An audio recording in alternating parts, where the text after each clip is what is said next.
Olá a todos, muito bem-vindos à nossa segunda aula de programação orientada a objetos. Bem, nessa aula nós vamos trabalhar com algumas estruturas a mais. Na aula passada nós demos uma introdução para vocês entenderem como que se fazia essa estruturação da linguagem de programação orientada a objetos. Nós estamos aqui no nosso IDE do NetBeans. Então, para vocês terem o primeiro contato, e eu espero que vocês tenham baixado o programa, tenham testado, que essa é a parte de vocês. Programação orientada a objetos, ela tem alguns diferenciais. Esse paradigma, ou seja, essa forma de trabalhar é um pouco diferente, né? E eu acredito que a gente entenda melhor, né, do que a parte estruturada. Eu acho que nós temos mais dificuldades para entender a parte estruturada quando nós temos o primeiro contato com uma linguagem de programação, mas o que sempre os professores falaram desde o começo do curso, que é importantíssimo nós entendermos a lógica computacional, é importantíssimo nós termos a clareza do que é um algoritmo, né? Um algoritmo é um passo a passo para resolver um problema. Seja um problema simples, seja um problema mais complexo, mas você entender como que o computador vai interpretar toda essa situação, é isso que é importante. Depois nós trabalharmos com as linguagens, é um pouco mais de nós conhecermos a sintaxe ou como funciona, né? E esses paradigmas, que são as formas de programar. Claro que tem pessoas que se adequam melhor a uma parte ou a outra, depende, isso é muito de gosto da pessoa. A pessoa vai programar naquela linguagem que ela se sente mais confortável, seja uma linguagem procedural, seja uma linguagem orientada a objetos, tá? Todas as linguagens têm suas dificuldades, tá? Algumas são mais fáceis, mas o importante, a partir do momento que a gente entendeu a lógica computacional, nós podemos implementar na linguagem que nós desejarmos. Então, isso é muito importante. Então, lá no primeiro semestre, lá na lógica computacional, em toda essa disciplina, o que é importante? Nós focarmos no que nós temos que fazer, né? Na lógica que nós vamos trabalhar. A implementação, ela vem com o decorrer do tempo e ela se torna um pouco mais fácil para todas as linguagens. Porque resolver um problema, nós podemos resolver de várias maneiras e nós podemos implementar essa resolução em várias linguagens de programação. Então, na programação orientada a objeto, quando a gente fala, ela é muito delimitada por chaves, tá? Isso é um ponto central que a gente não pode esquecer, né? Nós começamos a trabalhar aí com o nosso Java, né? E tudo inicia-se com chave e termina-se com chaves. Esse é um ponto importante. O Java trabalha com pacotes. Lembram? Quando a gente entrou no NetBeans, lá quando você cria, o que acontece? A primeira linha vem o quê? Package, pacote. Agora, o que é esse pacote? Então, vou dar um exemplo bem simples para vocês associarem como que o Java trabalha. Quando nós vamos organizar o nosso computador, nosso sistema de arquivos, você não divide lá fotos do ano de 2020, fotos do ano de 2019, enfim, você faz a distribuição que você quer, tá? E você pode ter fotos com o mesmo nome, eu quero chamar todas as minhas fotos de foto 1. Eu posso ter várias fotos 1, mesmo que sejam de diferentes, as fotos são diferentes ou sejam iguais, eu posso ter tanto que ela não esteja no mesmo arquivo, né? Não é isso? Essa é a proibição básica quando a gente está lá no nosso sistema de arquivos. O Java, ele trabalha com essas pastas, tá? Entre aspas, né? Com essas pastas, como se você estivesse dividindo, né? Todos os arquivos, né? Em pastas. Então, eles vão funcionar dentro daquele contexto, dentro daquela pasta, tá? Então, só para nós nos situarmos, o que são esses pacotes, né? Quando a gente fala de Java, a primeira linha vem package. O Java, então, ele organiza todos os arquivos em esses pacotes, né, que nós chamamos em pastas. Outra situação que eu quero também trazer para vocês agora no início da aula, às vezes a gente ouve algumas situações do Java, né? Lembram que eu falei para vocês baixar o JDK? O que é o JDK? É um kit de desenvolvimento Java. Para que ele serve? Ele tem compilador, ele tem outras ferramentas, né? Então, sempre que a gente for desenvolver o programa, como a gente está fazendo, a gente trabalha com os privates, com os voids, com as variáveis, com tudo isso, né? Com os objetos. Então, nós precisamos desse JDK para poder trabalhar. Mas também nós precisamos do JRE. O que é JRE? É o Java Runtime Execution. Ou seja, para nós executarmos o programa lá embaixo, né, ali no NetBeans que vocês viram, lá embaixo ele não faz algumas ações, ele não executa, não pede para entrar com os números, ou seja lá o que você esteja fazendo, sem dúvida nenhuma. Então, ali naquele ponto, nós já estamos trabalhando com JRA. O JRA usa uma Virtual Machine, JVM, que é uma máquina virtual que trabalha de uma outra maneira para a gente conseguir ter aí um acesso bem mais amplo com Java. Só para trazer essas informações para vocês, né, às vezes JDK, JRE, só para vocês se situarem. Então, hoje nós vamos ver algumas estruturas, né, que nós trabalhamos bastante em programação orientada a objetos. Então, nós continuamos naquela empresa de vidro, espelho box, para banheiros e outros artigos. Nós estamos aí melhorando o que acontece, né? E você ocupa o cargo de gerente de TI da empresa. Sua atuação inclui contratação de pessoal, definição de funções, escolha de tecnologia. É isso que você vai tentar melhorar. O Java é uma linguagem aí que ela trouxe outras opções. É uma linguagem mais moderna, né? E nós podemos fazer alguns trabalhos mais facilmente. Não que a linguagem Java seja uma linguagem fácil, mas ela traz facilidades, né? Como resultado dessa etapa do processo, o programa Java, que implementa o controle da ordem de serviço, deverá ser criado. Então, na verdade, eles querem implementar algo, eles querem mudar algo na empresa. E assim sendo, nós vamos ter algumas estruturas para trabalhar no Java. Quando a gente fala de estrutura de decisão e de controle em Java, nós já tivemos o contato com essas estruturas em outras programações. Aquele se, então, se não, caso isso, faça aquilo, lembram daquelas operações básicas? Nós também temos essa possibilidade no Java. Então, vamos voltar ao quadro. Os operadores aritméticos, isso todas as linguagens, né, trabalham, né, e elas fazem as operações aritméticas entre os operandos, né? Operando é uma entrada ou um argumento de um operador. Tá? Na operação, por exemplo, 8, esse aqui é o símbolo de multiplicação, vezes 5 é igual a 40. Então, esse asterisco é o operador de multiplicação. 8 e 5 são os operandos para fornecer esses resultados. Esse resultado pode ser uma variável, um valor ou mesmo nada. Tá? Então, posso retornar uma variável, um valor ou nada.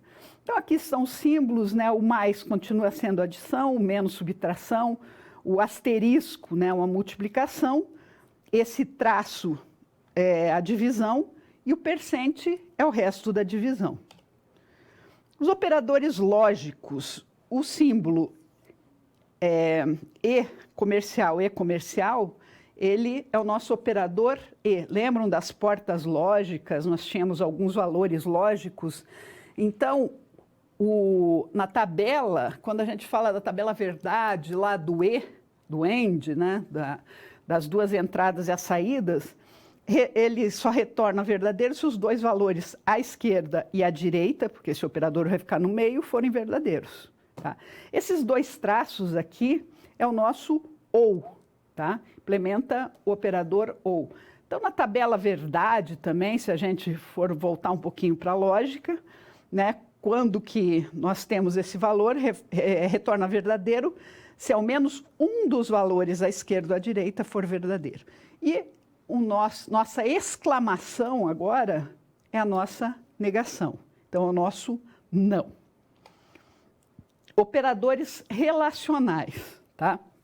São capazes de estabelecer relação. Que relação são essas entre duas grandezas ou valores? O igual, né, retorna verdadeiro se os dois valores comparados forem iguais. O diferente, olha o símbolo do diferente, uma exclamação e o igual. Maior, menor, maior igual, menor igual. Então, nós temos aí uma série de outras situações que nós trabalhamos. Então, mas nós já conhecemos todos esses operadores relacionais, tá? E nós temos também os nossos dados primitivos. O que são esses dados primitivos? Quando a gente fala de dados primitivos, a gente recorda o quê? São aqueles dados primários, aqueles primeiros dados que nós temos. Vamos fazer o contexto com a educação mesmo. O primeiro nível que a gente cursou foi o primário, não era? Agora é educação infantil, mas era o primário, é o princípio, é o começo. Tá? Então, esses operadores primitivos, nós temos aí como começo de tudo. Então, vamos voltar para ver quais são, apesar de nós já conhecermos aí de uma série de outras programações. Né? Então, nós temos o byte. O que é o byte? O byte, nós vamos definir, porque ele suporta o quê? Ele suporta os números inteiros sinalizados. Essa é uma das situações, uma das formas de nós trabalharmos. Aí nós temos o short, né, que também, em outras linguagens, nós trabalhamos com ele, também já conhecemos, né, de outras situações. Então, esse short é um inteiro sinalizado 16 bits. Né? O que mais que nós temos? O int é o integer, né, que nós conhecemos aí, é um dos dados primitivos que posso dizer que a gente usa muito. Né? Nós trabalhamos muito com os ints, né, que elas suportam até 32 bits, é um inteiro sinalizado de até 32 bits. Então, nós temos todas essas possibilidades, né? E o que nós temos mais? Float. Float é um ponto flutuante, né? Nós também conhecemos o ponto flutuante. Nós também conhecemos o double, né? Um ponto flutuante de 64 bits. O que mais que nós conhecemos? O booleano. Lembram do nosso booleano, que nós temos os valores verdadeiros ou falsos, né? Quando a gente trabalha com os nossos booleanos. Então, nós conhecemos os caracteres, nós conhecemos todos esses valores primitivos, né? Por quê? Porque com eles nós definimos as nossas variáveis. Lembram das variáveis? O que são variáveis? Variáveis são definições que nós temos aí a cada parte que nós trabalhamos. A variável faz o quê? Ela reserva um espaço na memória. Por isso que a gente tem que dizer que é inteiro ou que é booleano. Por quê? Vai ser reservado um espaço para essa variável. Vamos voltar ao quadro. A estrutura de decisão ou estruturas condicionais. Bem, aí nós começamos, né, com os controles. Que controles nós temos? Nós temos o controle de fluxo. O que é controle de fluxo? Controle de fluxo é aquele controle que faz referência ao que está acontecendo, a sequência. Se for verdadeiro, você vai seguir um lado. Se for falso, você vai para outro lado. Então, aquelas opções que nós temos. Né? Então, o fluxo das informações, conforme verdadeiro ou falso, nós trabalhamos com essas estruturas. Vamos voltar ao quadro. Então, ela faz referência aos comandos de uma linguagem que permitem que o programa, em tempo de execução, decida entre dois caminhos possíveis. Dependendo da situação, é cabível que a escolha recaia em um caminho entre vários possíveis. Então, nós temos o if else e o switch case. Então, por exemplo, você pode dizer que se a pessoa tiver maior que 18 anos, ela está apta para receber aí a sua carteira de motorista. Aqui nós vamos importar o Java útil, é um scanner, né? Ou seja, quando eu chamo esse scanner, por quê?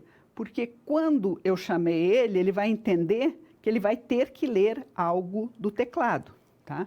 Então, public if simples, public void main, lembram que aqui nós declaramos a main, começamos a nem. O scanner entrada é um new scanner, né? Estamos fazendo a instanciação. Byte, idade. Daí eu mando escrever na minha tela, informe sua idade. A idade é entrada ponto next byte, tá? Porque eu defini byte como idade. E eu quero o quê? Se a idade for maior ou igual a 18, imprima. Você está apto a obter o CNH. Na minha classe aqui, eu fiz abri minha primeira chaves e fechei. Na segunda, abri e fechei também. Então, é uma condição, né? If, uma condição, abre chaves e fecha chaves. If, uma outra condição, abre chaves, fecha chaves, else, né? O senão, e assim nós vamos trabalhando também com essa estrutura como nós conhecíamos no passado. Vamos voltar ao quadro. Comando switch, né, que é o nosso caso, né? Ele simplifica as coisas para o programador quando existem mais de dois caminhos na decisão. Comando break é opcional, mas a gente utiliza bastante, né, porque ele interrompe, faz a interrupção. Ele faz com que o fluxo de execução seja transferido para a primeira linha após o bloco de comandos case. Tá? Para avaliar mais de um valor válido no case, faça, por exemplo, case e case e. Então, não vamos esquecer que é fortemente tipada, né, a nossa linguagem aí Java, né, nós estamos trabalhando com Java, e Java maiúsculas e minúsculas fazem toda a diferença, são variáveis diferentes. Então, a gente tem que sempre cuidar nas declarações e nós temos que fazer os nomes igual ao que a gente declarou, porque senão não vai funcionar. Vamos voltar ao quadro. A constante associada ao case deve ser um int, char ou um byte. Então, aqui, o que é claro que a resolução, ele pediu uma ordem de serviço, né, algumas classes que implementem o modelo da ordem de serviço da empresa. Nessa classe deve ter número, data, nome do cliente, requisitante, descrição do serviço, responsável pela execução, produto utilizado e a sua respectiva quantidade, preço, por fim, o valor da ordem de serviço. Então, nós sabemos como é uma ordem de serviço, né, uma descrição aí dos serviços, não teremos dificuldades para implementar uma ordem de serviço, uma classe, né, que tem que ter esses requisitos.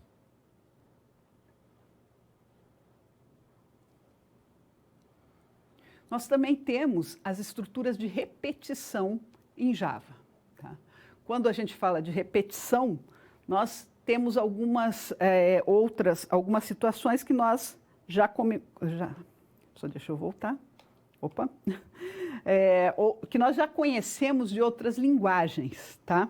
Contadores e acumuladores, né? As expressões que realizam a contagem de determinados eventos no programa e somas sucessivas, respectivamente. Então, lembram daquele C é igual a C mais 1.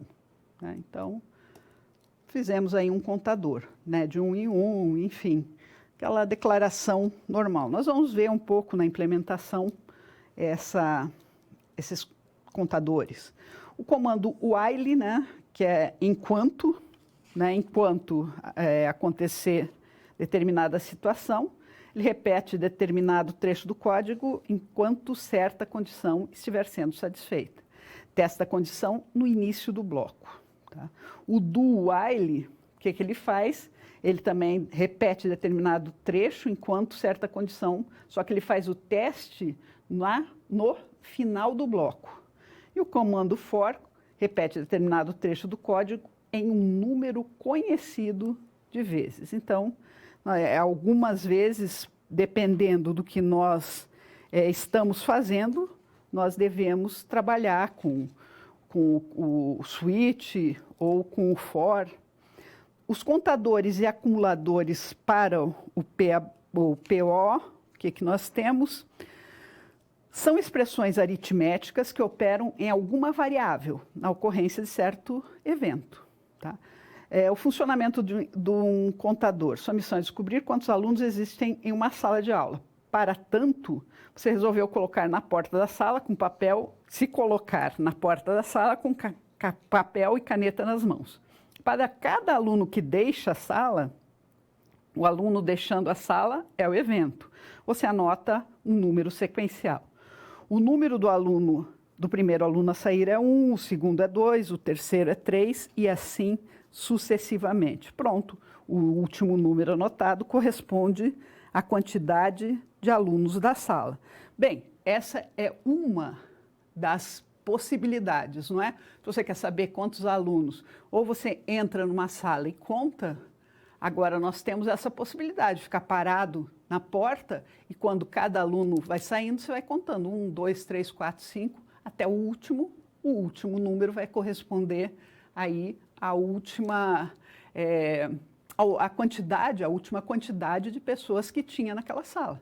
Né? Se o último saiu, se tinham 20 alunos, o número 20 vai ser o 20º aluno que saiu. Então, é uma das formas de trabalho. Então, eu só estou colocando para vocês que existe essa possibilidade. Existe a possibilidade de eu ir lá e contar 1 a 1? Também existe, né? Em outra forma de programação. Existe alguma outra? Existe. Né? Cada um pode estar numerado. Né? A gente pode imaginar várias situações quando nós falamos aí desses contadores. Vamos voltar ao quadro. Para ilustrar o funcionamento dos acumuladores ou somadores, a situação é parecida. Então, vamos dizer que cada aluno tem um número inteiro estampado na camisa. Sua missão é descobrir a soma dos números. E, para isso, você também se postou na porta da sala com papel e caneta nas mãos. Quando o primeiro aluno sair, você deverá somar, você deverá anotar o número que aparece na camisa. Quando o segundo deixar, você deverá somar o número da camisa dele com o primeiro.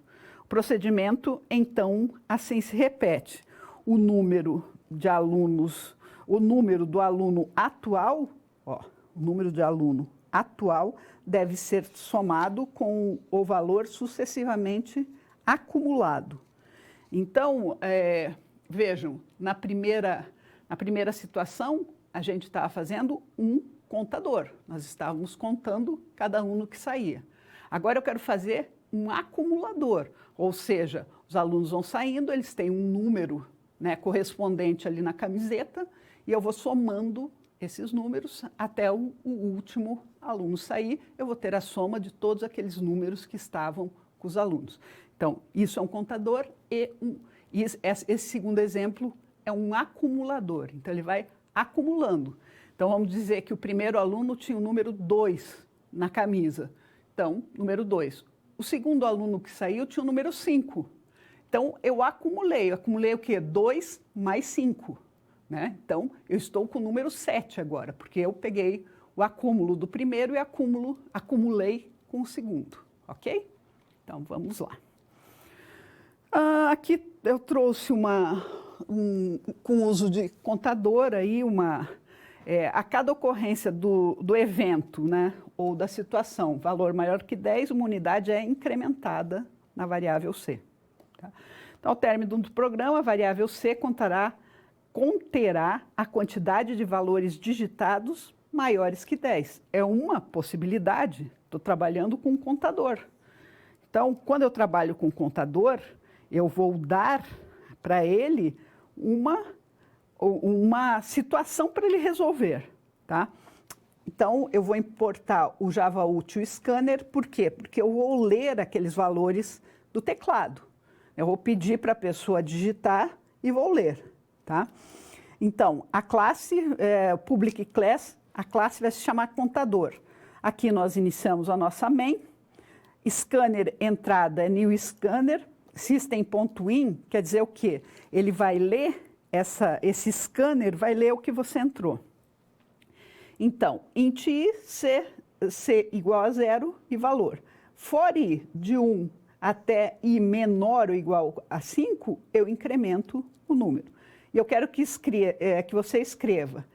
Essa barra N é para pular linha, né, moçada? Lembram que eu falei que é o printf ou printfln, depende de como eu programo, tá? Para pular uma linha. Digite o %d, é um valor, né? Ele vai ler o número e vai escrever o valor que é o nosso i. Então, valor entrada, então eu vou fazendo isso, né, next int, ou seja, cada vez que eu vou entrando, eu vou fazendo. Se o valor for maior que 10, então C é igual a C mais 1. Daí eu usei esse contador, esse meu C, que é o valor, que é o meu contador, ele vai contar, você vai entrando com os valores e ele vai trazendo aí quais são os valores maiores que 10. Porque ele só vai contar os valores maiores que 10. Porque é isso que eu pedi para ele fazer, né? Então, a quantidade de valores maiores que 10 ele vai imprimir qual é esse valor, que é o nosso valor de C, ok? Então, nós fizemos aqui um contador, eu incrementei. O comando while, enquanto, né? Desculpem. As repetições se dão em tempo de execução, ou seja, quando o código estiver sendo executado. Isso é muito importante. As repetições atingem um determinado trecho de um código que pode ser composto por um ou mais comandos. Sempre que o trecho de código contar com mais de uma linha de código, o bloco deve ser delimitado por sinalizadores de início e fim de bloco. Lembram que eu falei que no Java esses delimitadores são as chaves, né?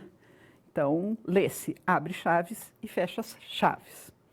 Todos os comandos de repetição contam com uma certa condição de parada, que pode ser controlada pelo programador ou pelo próprio comando.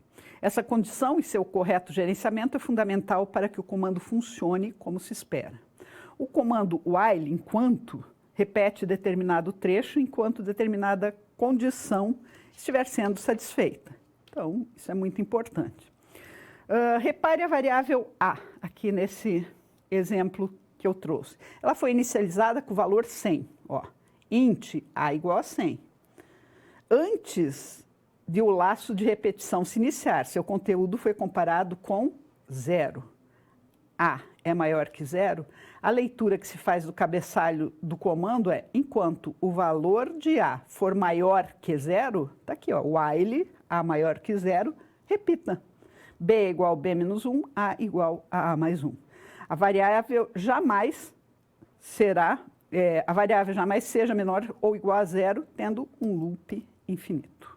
Então, eu mando esse comando enquanto, né, enquanto se preservar uma determinada situação, então você vai fazendo os cálculos, você vai fazendo você dá as condições para serem executadas. Então, enquanto o A for maior que 0, eu vou fazendo. O que nós temos que cuidar realmente para a gente não entrar em loops infinitos, né? Então, isso é uma preocupação quando a gente usa, principalmente o comando while, né? Às vezes você faz o que você quer que seja feito, mas a gente tem que testar passo a passo né? Se você tiver alguma dúvida, ou quando você for compilar, ele vai dizer que realmente tem algum erro, enfim. Mas no while, vocês fiquem atentos para não entrar em loops infinitos. Vamos voltar ao quadro. Exemplo, um fatorial, né? O fatorial, o que nós temos? Nós temos aqui, ó, declarei uma classe pública fatorial, né? Importei aqui o scanner, que é onde eu vou fazer as leituras do meu teclado. Public static void main, então comecei aqui a declarar a minha main, né? Então, eu instanciei aqui o scanner de entrada, o número, eu vou entrar com esses números, né? E vou trabalhando com eles. Int fator, o fator e o número foram declarados como inteiros, tá? Entre com o valor, você entra com o valor, 3, tá? O número de entrada é o próximo inteiro. Se o número for maior ou igual a 0, então, se o número for menor ou igual a 1, imprima a resposta, tá? Então, se não, né, else output inválido. Então, eu vou fazer condições, tá? A gente sabe que esse número vai ter que ser multiplicado por 2, ser multiplicado por 1. 3 vezes 2 vezes 1 dá 6. Então, o fatorial de 3 fatorial é igual a 6, tá? Então, é só um exemplo aí para a gente ver, tá? O comando do while executa ao menos uma vez o trecho a ser repetido, né? Após a execução, o teste da expressão lógica é feito. Exemplo, cálculo da média de valores digitados pelo usuário. Ele deverá informar o valor menos 1 para que a entrada termine. Então, você vai esclarecer para o usuário que quando for menos 1, a entrada termina, ok? Então, aqui tem mais uma declaração aí do laço do while. O for, né? O comando for é conhecido por executar repetições controladas por variável. Essa variável é controlada pelo próprio comando. Ele repete determinado trecho do código em um número determinado de vezes. Por exemplo, tabuada de 1 a 10. Tá? Então, eu vou aqui começar com a minha tabuada, né, a minha public class tabuada. Vou trabalhar com a minha main, public, static, void main, com string e os argumentos. O scanner de entrada aqui eu instanciei, né, com o new, com essa palavra importante aqui chamada new, né, scanner, para ele compreender tudo que eu estou entrando pelo meu teclado. Eu declarei o i e o número com o byte, então, bytes. Digite o número qual você deseja calcular a tabuada, de 1 a 10. Tá? Então, o número será a entrada, né, e vai fazer os cálculos. Então, eu delimitei de 1 a 10, então, para i de 1, porque a tabuada vai existir do 1 até o 10, então, menor que 11, eu incremento um número, né, e mais faço o incremento. Imprima, né, esse número vezes o outro número e eu vou ter a tabuada. Então, fechei as chaves. Eu estou passando meio rápido aqui para vocês, só para vocês terem uma noção de como funciona, né? Que são os mesmos comandos que a gente trabalhou já em outras linguagens. O que a gente muda, claro, nós estamos falando da linguagem Java, né? Toda contextualização é diferente, mas o funcionamento dos laços, né, é igual. É a mesma coisa que a gente sempre trabalhou. Se, então, se não, faça enquanto tiver essa condição, faça. Então, tudo isso, eu estou mostrando para vocês a lógica de como isso funciona. Tá? Nós vamos fazer alguns exemplos aqui, vamos implementar alguns exemplos, mas pensem, né, que vocês já tiveram outros contatos com a programação, já tiveram esse contato com o algoritmo, já tiveram esse contato com a lógica de programação. Então, esses comandos funcionam igual ao que vocês já conhecem, ok? De novo, ele pede a ordem de serviço, né, mas a gente vai fazer um outro exemplo, né? A gente poderia fazer esse, fica como medida aí para vocês tentarem fazer e ver se funciona. Classes que implementam o modelo da ordem de serviço da empresa, quantidade, serviço prestado, preço unitário, total, contém várias linhas, o que sugere uma estrutura de repetição. Então, algumas dicas aí para nós trabalharmos, tá? Então, agora nós vamos para o computador, para ver um exemplo bem simples, né? Vamos, aqui eu estou com a Vanice, né? Vamos minimizar aqui. Vamos fechar o e-mail, tá? Então, vamos lá. Vamos entrar no nosso NetBeans, tá? Nós vamos começar um projeto novo, né? Lembram como que a gente faz? Vem aqui nessa... Deixa eu ver se eu consigo aumentar aqui a minha tela, né? Opa. Só um pouquinho, moçada. Eu estou sem mouse aqui. Deixa eu tentar. Mas vamos lá. Não estou conseguindo. Estou conseguindo escorregar. Não estou conseguindo escorregar aqui meu mouse. Tá? Eu estava trabalhando aqui. Mas vamos lá. Vamos começar um exemplo simples do C, então, né? Aqui nós vamos começar um novo projeto, né? Aplicação Java, como nós já vimos na próxima aula. Vamos aqui nessa tecla próximo, né? Agora, esse projeto, moçada, eu vou dar o nome de uma aluna. Uma aluna, o nome dela é Andréia, ela fez algumas colocações aí das nossas aulas. Então, vou chamar de Andréia em função dela, para ela saber também que todas as colocações que vocês trazem para a gente, né, para o coordenador, para os nossos professores tutores, né, todas nós recebemos. Então, nós estamos aqui, o nome do projeto vai ser Andréia, ok? Então, finalizamos. Quando eu finalizo, o que aparece aqui? Lembram o pacote, né? Eu já falei o que é um pacote no começo da aula. Então, o nosso pacote vai chamar Andréia, o nome que eu dei, né? Em homenagem mesmo à nossa aluna. Então, vamos lá. Public Class Andréia, né? Eu estou começando a declarar uma classe Andréia, né? Deixa eu só pular uma linha aqui. Eu só estou apagando esses comentários, né?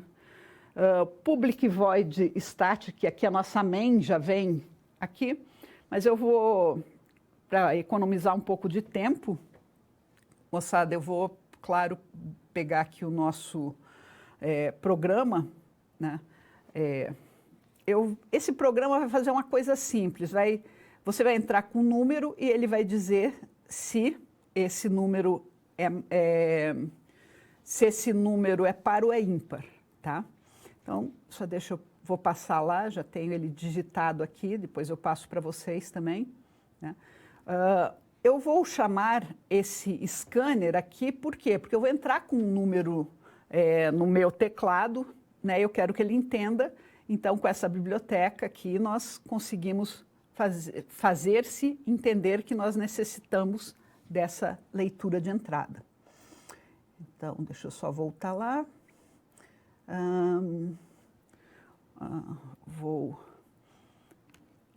O scanner teclado, né? Nós estamos aí... É um programinha bem simples, bem curto, né? Eu instancio sempre porque eu vou entrar com dados. Então, vamos lá. Public Class, a Static Void, vou apagar aqui, né? Abri chaves, fechei chaves e vou apagar essa, beleza. Então, o nosso pacote chama-se Andréia, né? Eu importei essa biblioteca que precisa. A Public Class chama-se Andréia, né? Eu defini. o que eu vou definir? Opa! O meu scanner, né, do teclado, ou seja, esse teclado vai ser o que eu vou entrar, aqueles números que eu vou entrar, né, do meu teclado. Então, instanciei aqui através da palavra new, né? Daí eu mando, assim que eu declarei, né, que eu posso entrar com a variável, eu entro aqui. Eu quero que imprima na tela, entre com um número. Daí eu declarei um int número teclado.nextInt. Tá? Então, se o número, se a divisão por 2, o resto da divisão, lembram que esse percent é o resto da divisão, for igual a 0, então o número é par, senão o número é ímpar. Tá? Então, vamos lá, vamos salvar esse nosso projetinho, esse nosso pacote chamado Andrea. Vamos executar. Ó, vocês estão vendo aqui, ó, Andrea está rodando, né? Está um run aqui, deixa eu ver, não estou conseguindo. Ai. Então, entre com um número, tá? Qual que é o teste que a gente vai fazer? Eu vou dar um número par ou ímpar, ele vai me dizer. Bem, o número 6, ele vai ter que dizer que é um número par, né? Construído com sucesso em 23 segundos, tá? Vamos rodar de novo agora com um número ímpar para ver se ele está atendendo às condições. Então, run, entre com um número, vamos entrar com o número 7, que é um número ímpar. Então, construído, um tempo total de 6 segundos. Então, só para a gente ver, ó, se, eu estou aqui, ó, tratando uma condição, se o resto da divisão por 2 for igual a 0, né, receber 0, é porque ele é um número par. Se não, o if, o else, e terminei aqui. Ok? Então, essa é uma estrutura simples, um programa simples, só para a gente ver realmente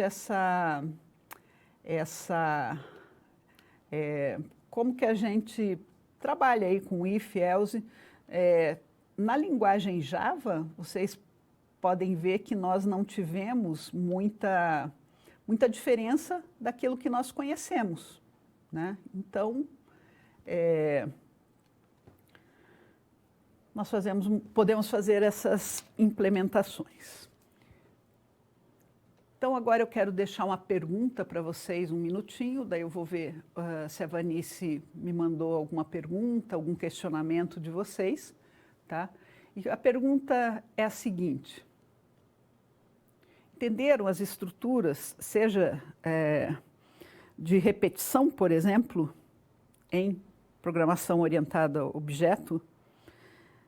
Essa é uma das perguntas aí para ver se vocês mais ou menos entenderam a estrutura.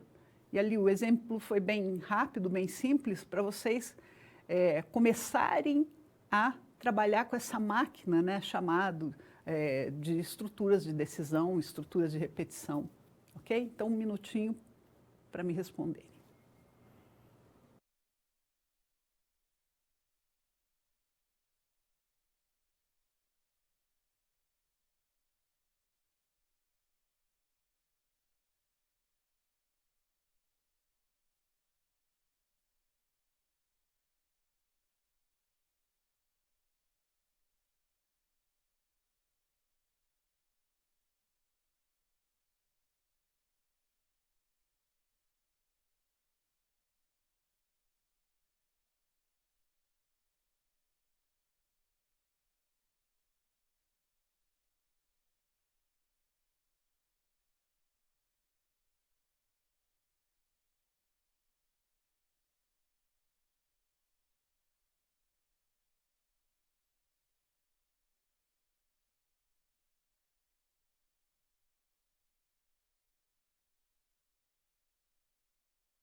Bem, agora nós vamos ver uma parte que chama reutilização de classes em Java.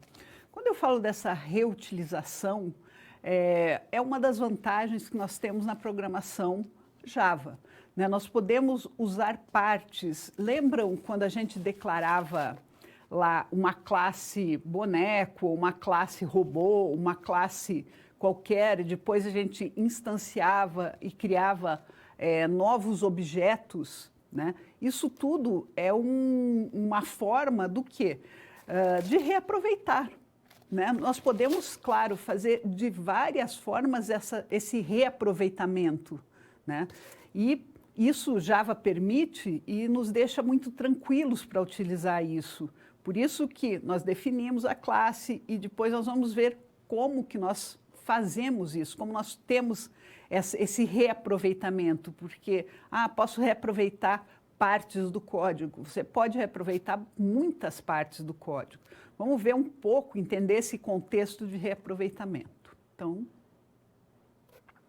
na reutilização de classes em Java, né, quando a gente fala de reaproveitamento das estruturas, então nós temos algumas possibilidades, algumas formas de fazer isso. Então, modificadores de acesso são características da orientação a objeto que permite ao programador ocultar classes e seus membros, tornando controlada a sua utilização por outros programadores. Então, esses modificadores de acesso são extremamente importantes. Por exemplo, quando nós estamos construindo, vamos dizer que vários de nós, vários programadores estão fazendo um sistema bancário. Tá? Nesse sistema bancário, o que acontece? Você está fazendo um sistema bancário, várias pessoas estão trabalhando, né? O que um programador pode? Nós estamos trabalhando na linguagem Java, ele pode fazer esse reaproveitamento, mas esse reaproveitamento de uma forma... por exemplo, eu estou montando lá a pessoa fez um depósito e ela vai ganhar uma porcentagem em cima desse depósito que ela fez, né? Vamos dizer que ela pôs na poupança. Então, eu estou cuidando desse módulo, né? Se ela pôs 1.000, ela vai receber mais R$100 por mês. Puxa, que bom, né? E aquele vai ser o saldo dela daqui a um mês, R$1.100. Agora, se eu deixar tudo... assim, tudo público, ou seja, qualquer um pode mexer, um outro programador pode entrar nessa parte aí e falar que a pessoa recebeu não R$100, mas R$1.000. Por quê? Porque tudo estava público, ele acessou aquela minha variável.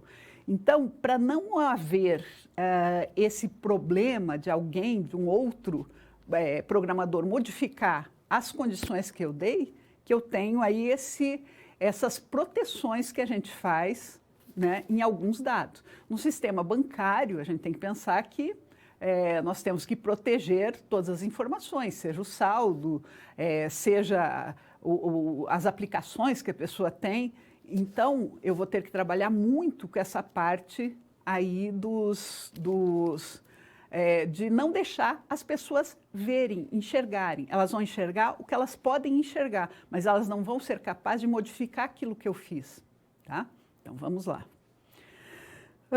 A herança. Herança é um mecanismo que permite a criação de uma nova classe que estende uma outra. Isso é bem importante, né?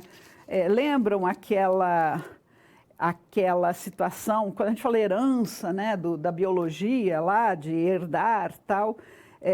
Então, vamos pensar nesse modelo, né, que o mecanismo que permite a criação de uma nova classe que estende uma outra já definida pelo programador. E o que torna possível a reutilização de dados e comportamentos da classe anterior. Tá?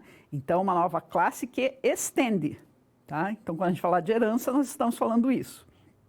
Quando a gente fala de polimorfismo, né, por meio do polimorfismo, um objeto pode ser referenciado de várias formas, o que confere a flexibilidade ao desenvolvimento da solução. Então, vamos pensar como trabalhar com esse polimorfismo.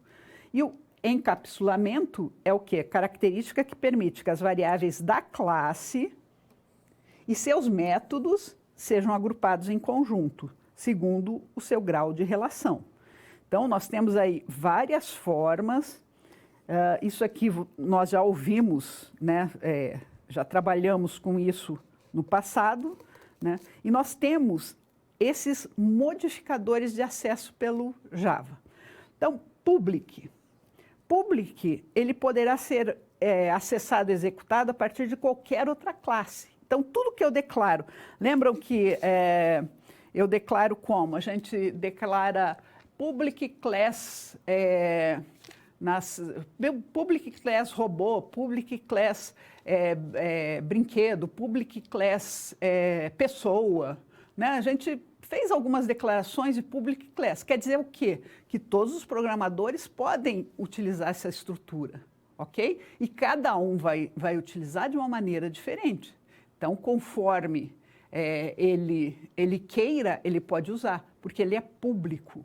Então, nós vamos trabalhar, eu não ia deixar, por exemplo, se eu estivesse fazendo um sistema bancário, eu não ia deixar saldo se eu fosse fazer uma determinada função que calculasse o saldo da pessoa, eu jamais declararia com o public.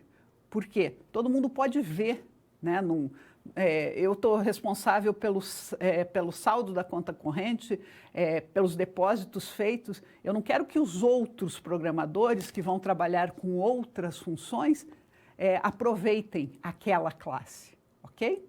Então, vamos voltar ao quadro. Então, esse é quando a gente deixa público, né? Qualquer outra classe pode trabalhar.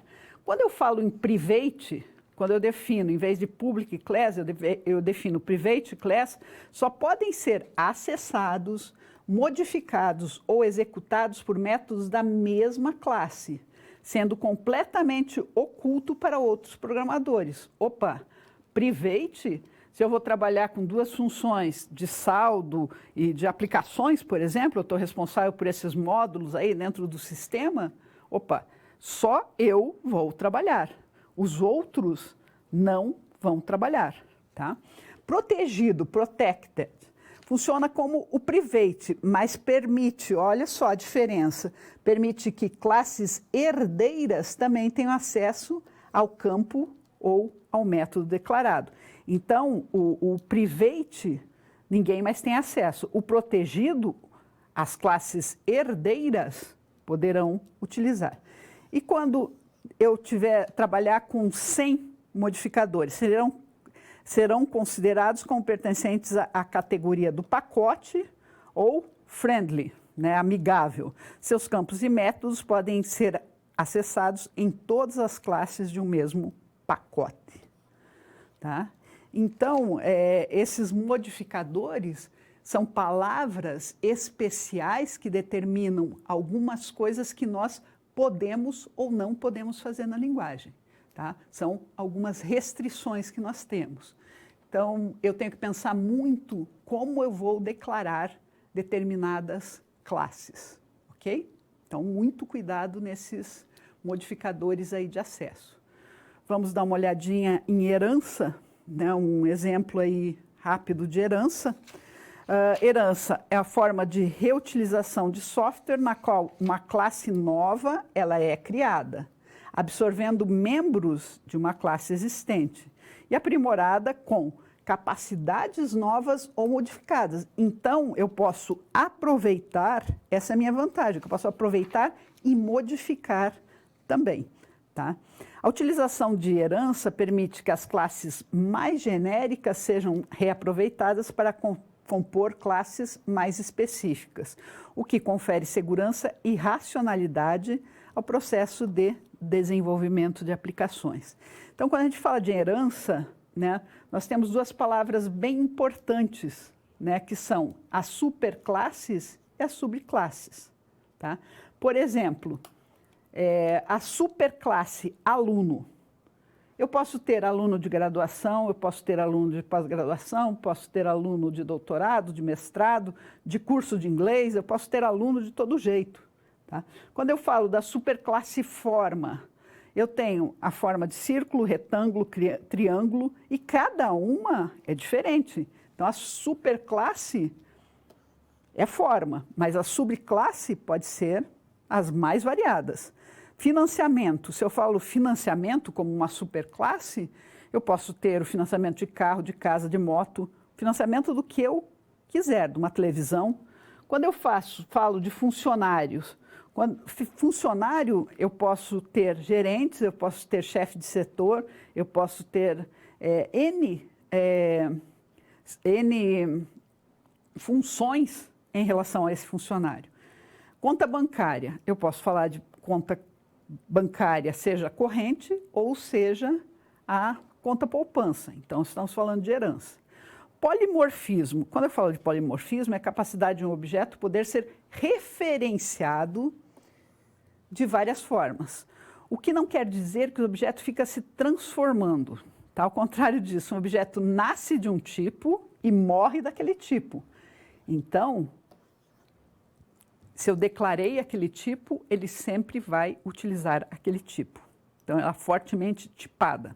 O que pode mudar é a maneira como nos referimos a ele.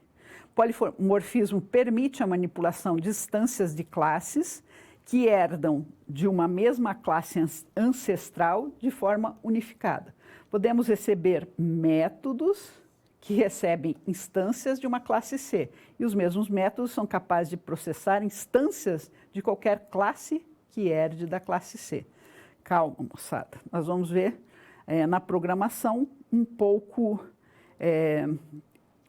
mais, né, quando vocês aí com o tempo forem implementando, vocês vão entendendo um pouco melhor que hoje nós estamos dando uma visão geral. Já que qualquer classe que herde C é um tipo de C. Tá?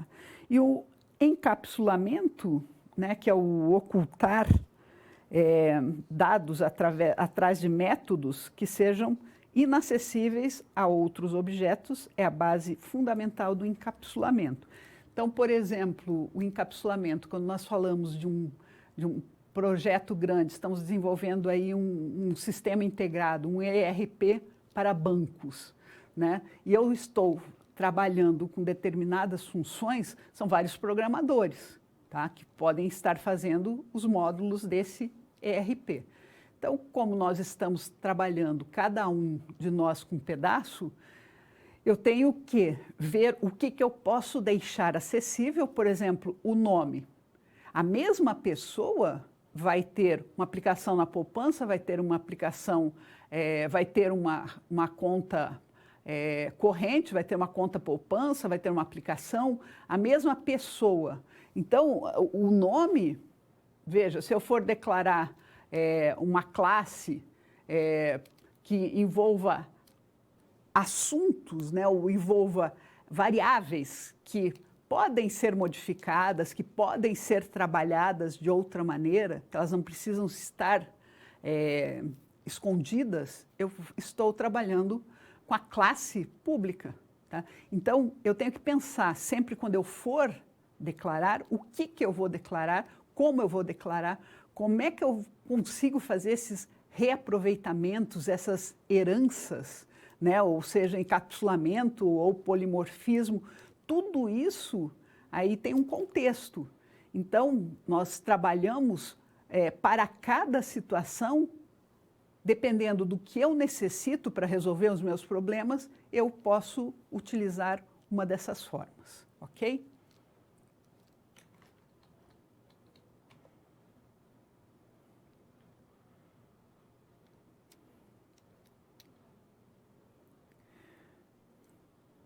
De novo, né, a nossa ordem de serviço, o que nós precisávamos entender, né? O que poderia nessa ordem de serviço, o que pode ou não, ou de que forma nós podemos trabalhar com essa forma de serviço, avançando um pouco mais. Vamos ao quadro.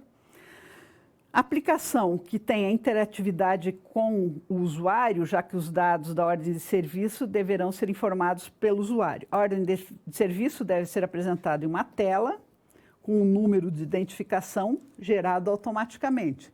As funcionalidades da ordem de serviço devem ser agrupadas em um ou mais métodos. Então, nós vamos ter que pensar em todo esse contexto aí de como nós trabalhamos com uma ordem de serviço. Nós sabemos o que é uma ordem de serviço, vão ter aqueles dados, nome, o preço, tudo isso nós sabemos qual é o formato. Agora, se eu for abrir uma ordem de serviço para uma determinada pessoa, como trabalhar com isso? Ok? Então, vamos agora para o computador trabalhar um pouquinho mais também. Como nós estamos falando aí, falamos um pouco realmente de algumas funções, né, de alguns trabalhos. Deixa eu só minimizar aqui. Né, nós podemos fazer uma modelagem, por exemplo,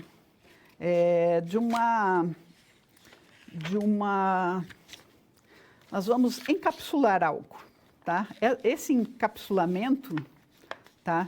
Nós vamos trabalhar, como eu falei para vocês, nesse sentido aí de um banco, né? Que é uma forma que nós conhecemos. Então, só voltando aqui para o computador, né? As formas de resolver são as mais diferentes possíveis, né? As formas de nós programarmos é aquela situação que não existem dois programas iguais. Por quê? Porque cada um de vocês tem uma experiência ou tem uma forma de programar. Quando vocês estavam lá uma das primeiras disciplinas, que era a lógica de programação, a lógica de programação ela foi distinta para cada um de vocês. Cada um compreendeu, teve uma visão e trabalhou com isso. É claro que com a prática você vai melhorando toda essa implementação. Então, vamos aí trabalhar um pouco mais com essa parte, né, de cada um desenvolver e ver a importância de como é definir uma classe. Tá? Se vai ser privada, o que eu posso dividir, o que eu não posso dividir. Vamos voltar ao quadro. Polimorfismo, né? Nós temos um polimorfismo com sobrecarga, que permite ter funções com o mesmo nome, funcionalidades similares em classes distintas. Veja, nós vamos trabalhar um pouquinho com por exemplo, eu posso ter essa sobrecarga em que forma? Em forma de vários padrões. Nós temos o polimorfismo paramétrico, que permite funções com o mesmo nome, porém com parâmetros diferentes.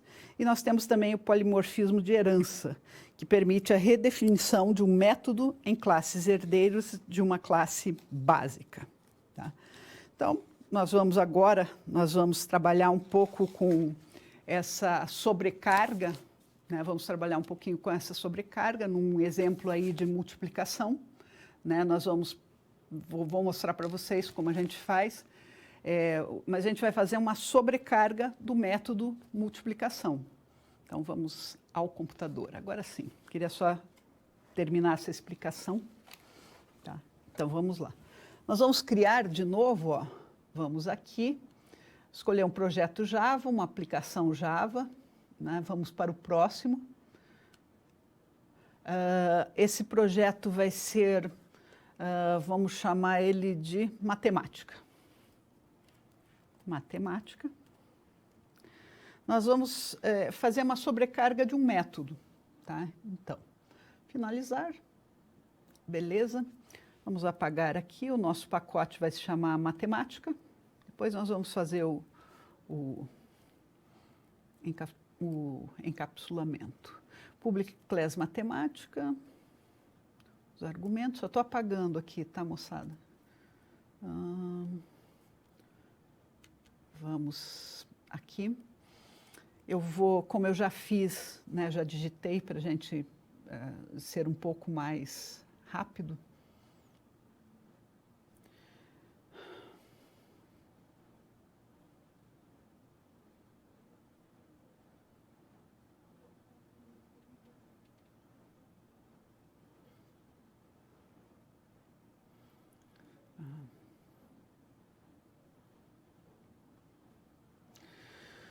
Então, Public Class Matemática, vou trazer alguns parâmetros.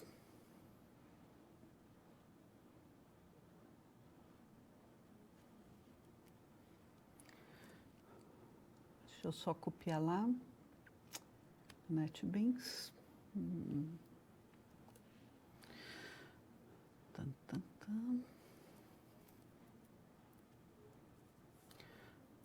Package matemática, Public Class. Comecei aqui a nossa main.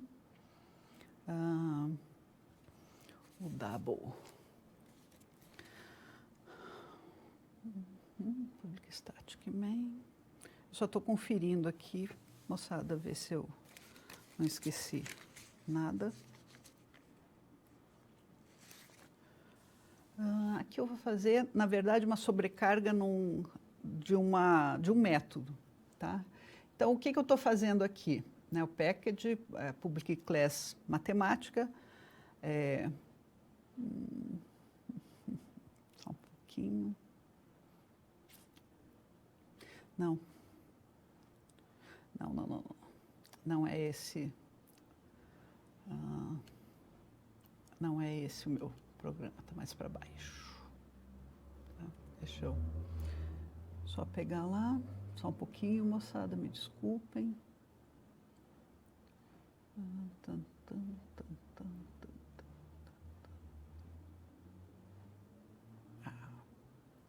Agora sim. Public Class Matemática. Vamos aqui, ó, vou copiar isso aqui.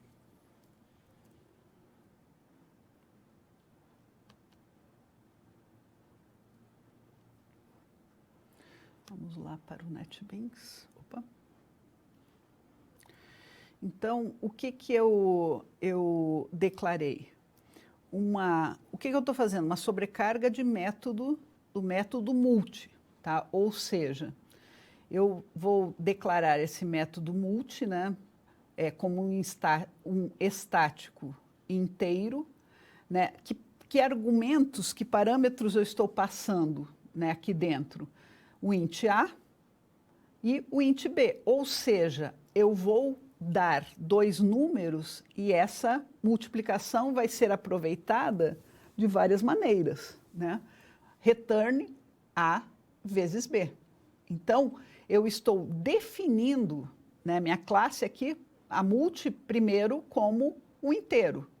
Aqui, ó, eu fiz a sobrecarga, ou seja, estou aproveitando o método multi, mas ele tem um double, ou seja, os números que ele pode trabalhar são diferentes.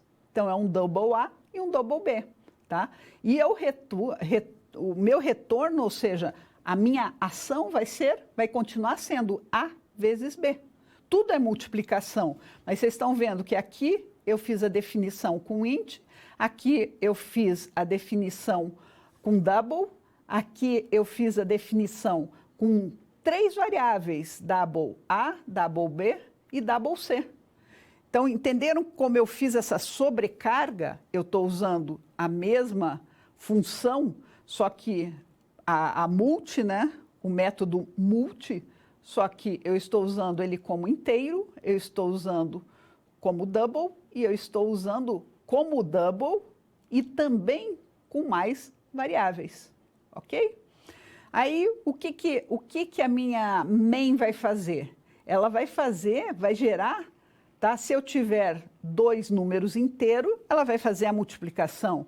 Se eu tiver dois números com double, ele vai fazer a multiplicação, tá? Se eu tiver 3 números, ele também vai fazer, ok? Então, vamos lá, só para a gente ver o que ele vai fazer aqui.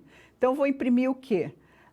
O primeiro, eu vou entrar com o número 5, ó, eu defini esses números, tá, moçada?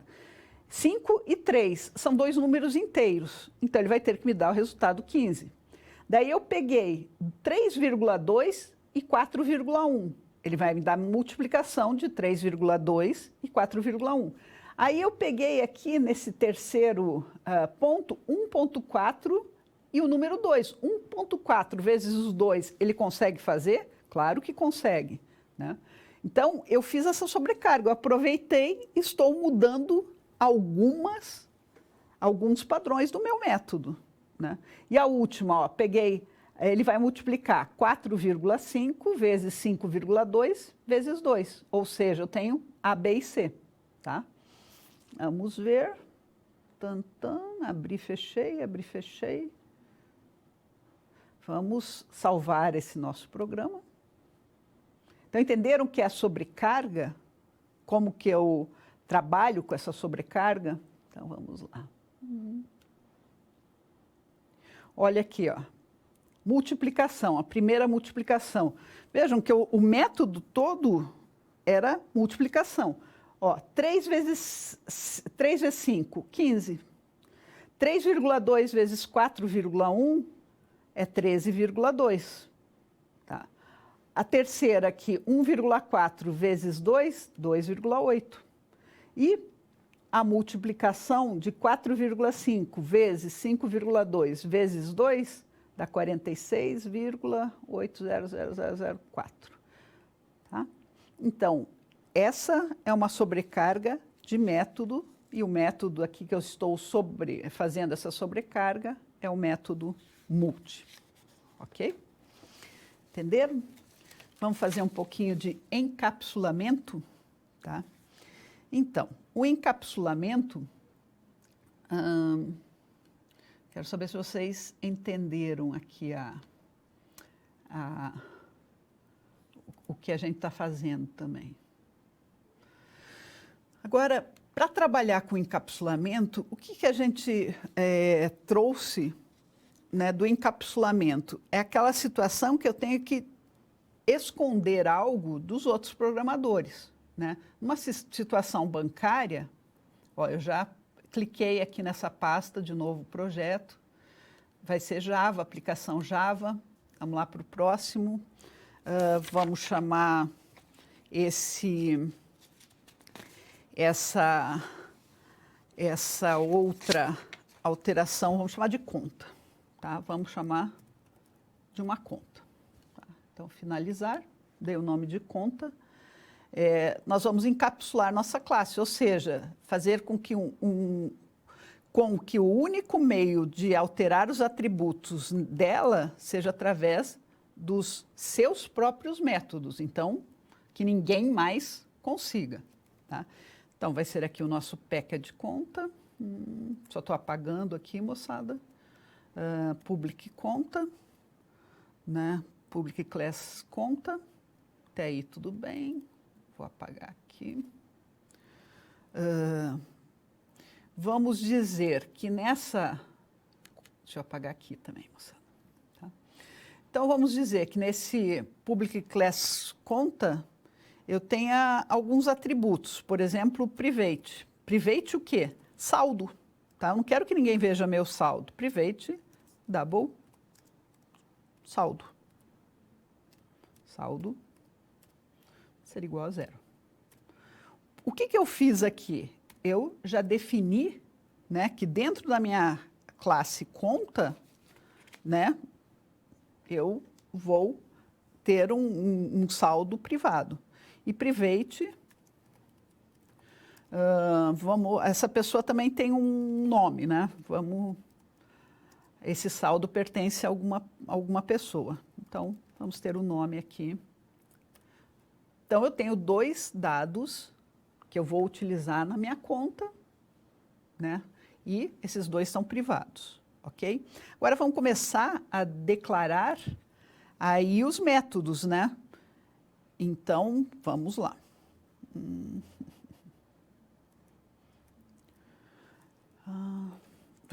Vamos declarar o método public void deposita.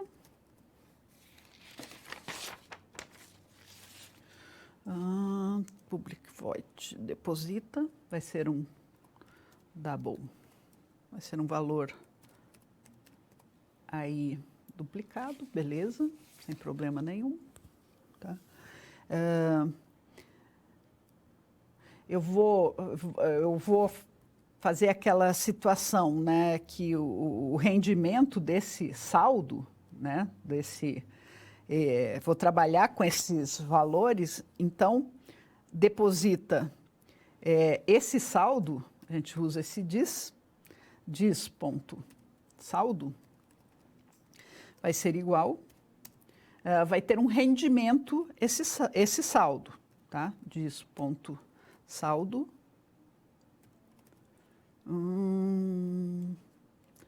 mais um determinado valor e os 10% desse valor.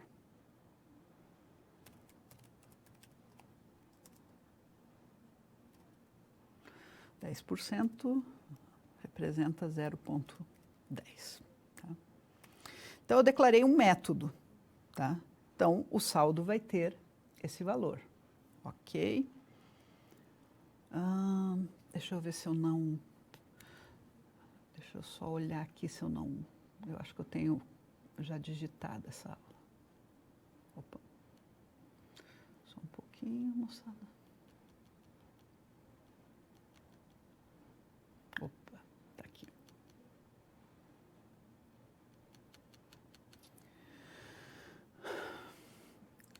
Aqui fechei, vou copiar daqui para baixo. Daí eu vou explicando para vocês.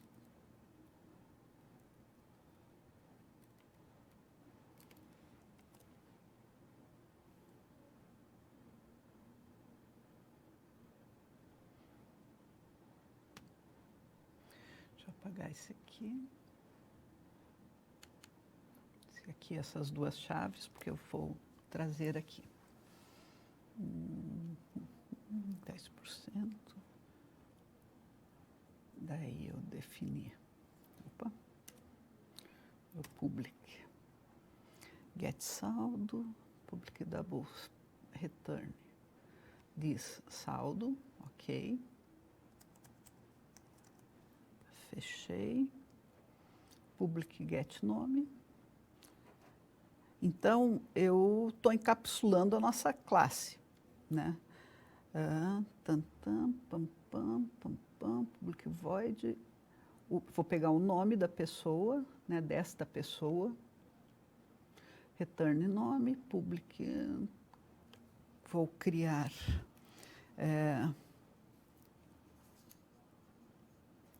aqui,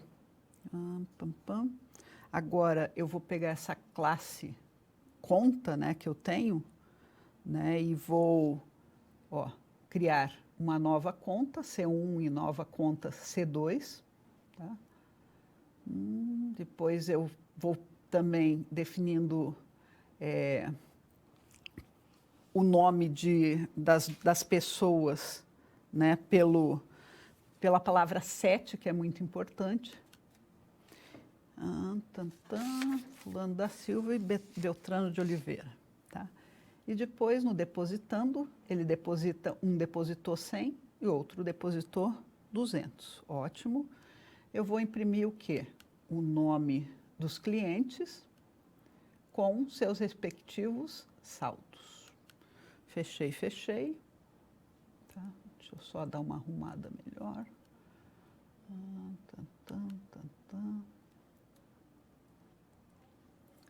Deposita. Ele está dando alguns erros aqui. Só um pouquinho. Vou salvar aqui, vamos ver se ele vai rodar. Ele não vai rodar.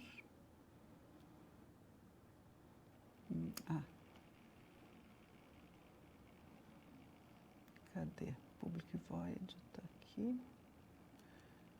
Public void static.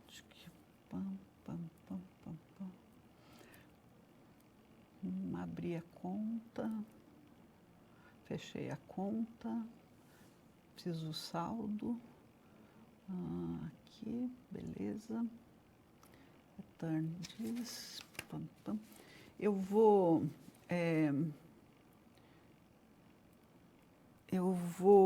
O que eu vou fazer para vocês? Na próxima, eu vou mandar esse código para vocês, que eu não... com certeza, alguma parte eu acabei fazendo... não sei se eu não copiei direito, ou na hora de fazer, eu também Agora, infelizmente, ele está com pouco tempo, mas eu vou falar um pouco do GET e do SET, né, principalmente quando a gente trabalhar com esse encapsulamento, e na aula que vem nós vamos fazer, sim, esse exemplo ou um outro exemplo, trabalhando com os GETs e com os SETs, ok? Então, vamos voltar ao quadro. As estruturas, hoje a gente viu um pouquinho das estruturas de decisão, estruturas de repetição e a reutilização de classes em Java. Então, agora cabe a vocês também pegarem todo esse material, reverem, refazerem, né, para nós trabalharmos aí com um pouco mais de tranquilidade. Eu vou mandar não se preocupem com os códigos, que eu vou mandar com certeza, ok? Então, até a próxima aula.